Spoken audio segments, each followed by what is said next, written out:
दोस्तों स्वागत है आपके अपने YouTube चैनल सिलेक्शन मोड में। दोस्तों एसएससी जीडी क्विक रिवीजन का आज टॉपिक नंबर 20 हम लोग देखेंगे। और आज की जो टॉपिक होने वाली है दोस्तों, वो बहुत ही उपयोगी टॉपिक है, विश्व की प्रमुख ज्वालामुखी। दोस्तों अभी तक तो जो दो तीन एग्जाम हुए हैं, इसमें ये टॉपिक से सवाल देखने को नहीं मिले हैं, लेकिन आगे इससे जरूर आपको सवाल देखने को मिलेगा।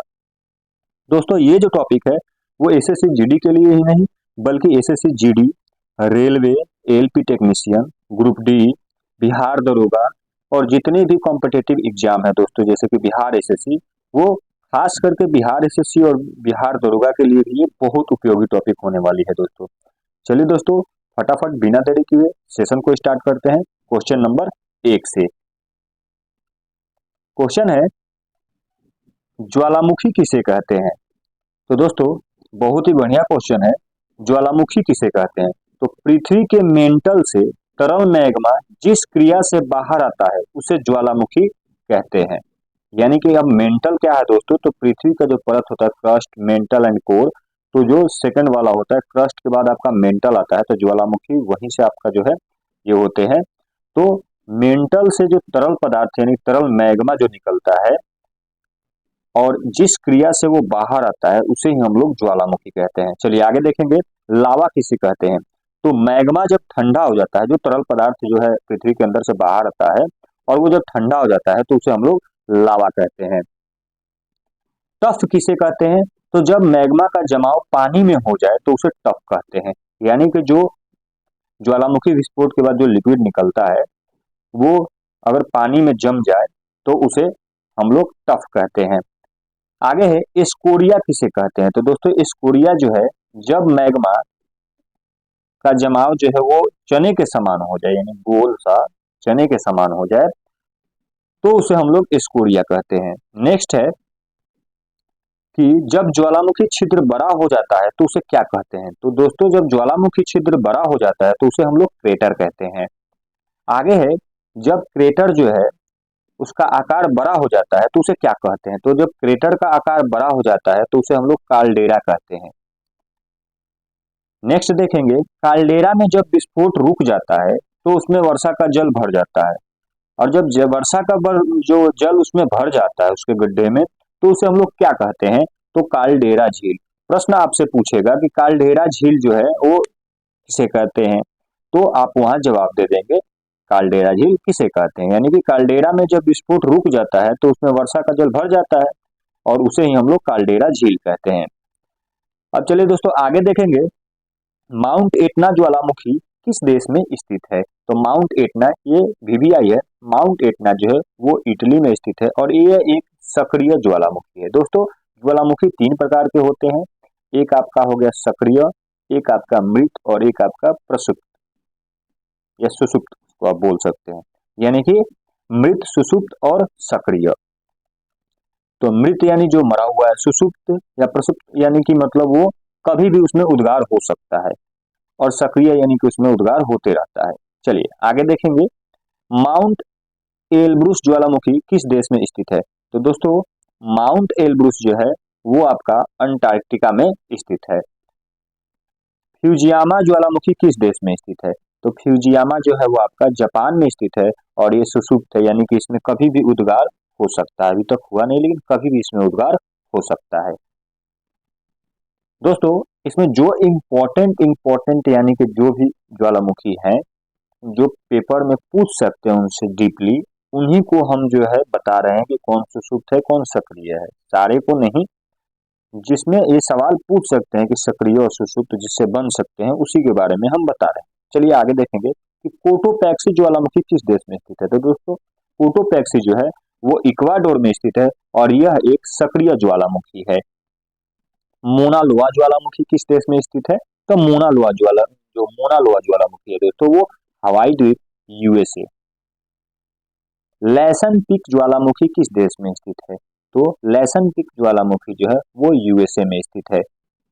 मेना ज्वालामुखी किस देश में स्थित है? तो दोस्तों मेना जो है वो फिलीपींस में स्थित है। दोस्तों अगर ये वीडियो अच्छी लग रही हो तो वीडियो को लाइक कीजिएगा, चैनल को सब्सक्राइब कीजिएगा, ज्यादा से ज्यादा शेयर कीजिएगा और दोस्तों बेल आइकन दबाना बिल्कुल ना भूलें, क्योंकि कोई भी वीडियो अगर हम अपलोड करते हैं तो उसका नोटिफिकेशन सबसे पहले आपके पास पहुंच जाए और दोस्तों आपसे विनती है कि वीडियो को पूरा देखें, स्किप ना करें, क्योंकि इसमें से आपको एक क्वेश्चन देखने को मिलेंगे आपके पेपर में, यानी 2 नंबर आपके पक्के, मात्र 10 मिनट की वीडियो में।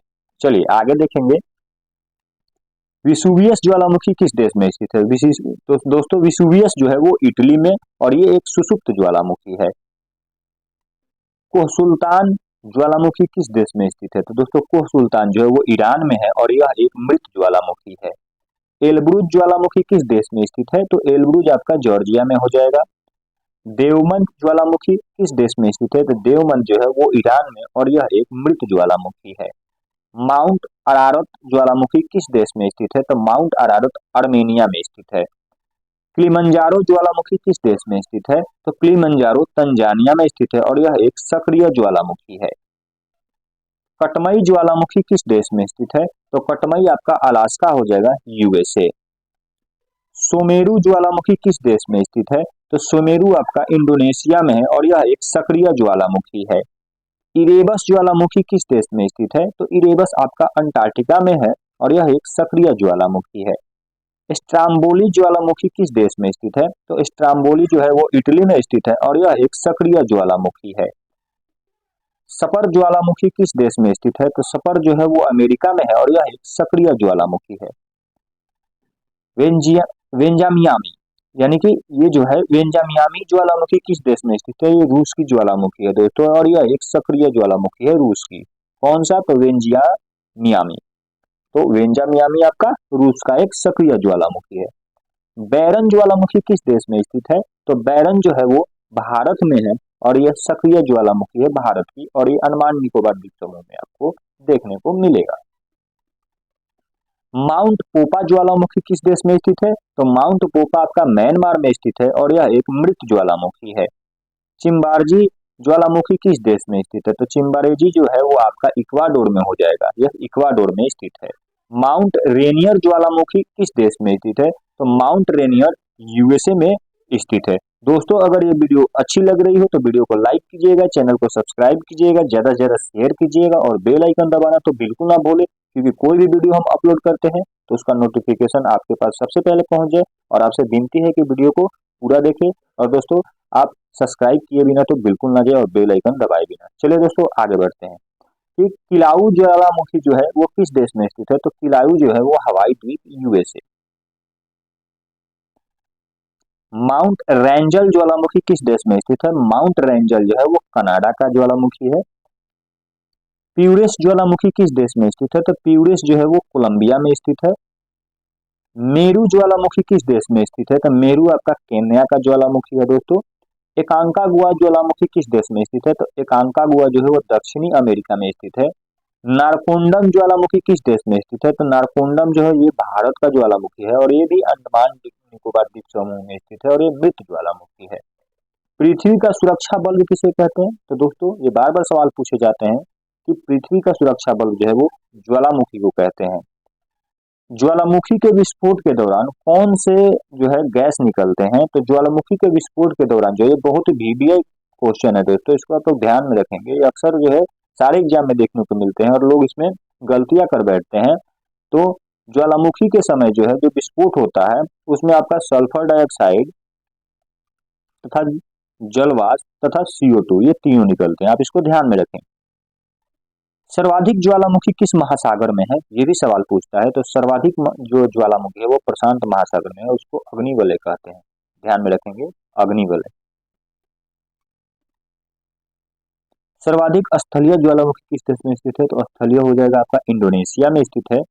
और हजारों धुआंरों का प्रदेश किसे कहते हैं? ये बार बार सवाल पूछता है, हजारों धुआंरों का प्रदेश किसे कहते हैं? तो वो हो जाएगा आपका अलास्का। सबसे ऊंचा सक्रिय ज्वालामुखी कौन सा है? तो दोस्तों सबसे ऊंचा सक्रिय ज्वालामुखी कोटोपैक्सी, इक्वाडोर। सबसे सक्रिय ज्वालामुखी तथा भूमध्य सागर का प्रकाश स्तंभ कौन सा है? तो वो हो जाएगा आपका स्ट्राम्बोली। इसके पहले जो था वो सबसे ऊंचा सक्रिय ज्वालामुखी था, और अभी जो है वो सबसे सक्रिय ज्वालामुखी तथा भूमध्य सागर का प्रकाश स्तंभ कौन सा है? तो वो हो जाएगा स्ट्राम्बोली। नेक्स्ट है और आज का अंतिम सवाल है दोस्तों, सबसे ऊंचा वृत्त ज्वालामुखी कौन सा है? तो वो हो जाएगा आपका मोना लोआ ज्वालामुखी, हवाई द्वीप, अमेरिका। दोस्तों, आज का टॉपिक यहीं समाप्त होता है। उम्मीद है ये वीडियो आपको अच्छी लगी होगी। अगर वीडियो अच्छी लगी है तो वीडियो को लाइक कीजिए, चैनल को सब्सक्राइब कीजिए, ज़्यादा से ज़्यादा शेयर कीजिए और बेल आइकन दबाना बिल्कुल ना भूलें, ताकि कोई भी वीडियो हम अपलोड करें तो उसका नोटिफिकेशन सबसे पहले आपके पास पहुंच जाए। और आपसे विनती है कि वीडियो को पूरा देखें दोस्तों, क्योंकि ये बहुत ही मेहनत के बाद हम टॉपिक बनाते हैं दोस्तों। और आप लाइक, सब्सक्राइब और वीडियो पूरा ना देखेंगे तो दोस्तों हमें जो है वीडियो बनाने में मन नहीं लगेगा दोस्तों, और हम अच्छे कंटेंट नहीं दे पाएंगे आप लोगों को। इसलिए आप ज़्यादा से ज़्यादा शेयर करें, सब्सक्राइब करें और वीडियो को पूरा देखें। चलो दोस्तों, मिलते हैं अगले दिन किसी नए टॉपिक को लेकर के अच्छे कंटेंट के साथ। धन्यवाद दोस्तों।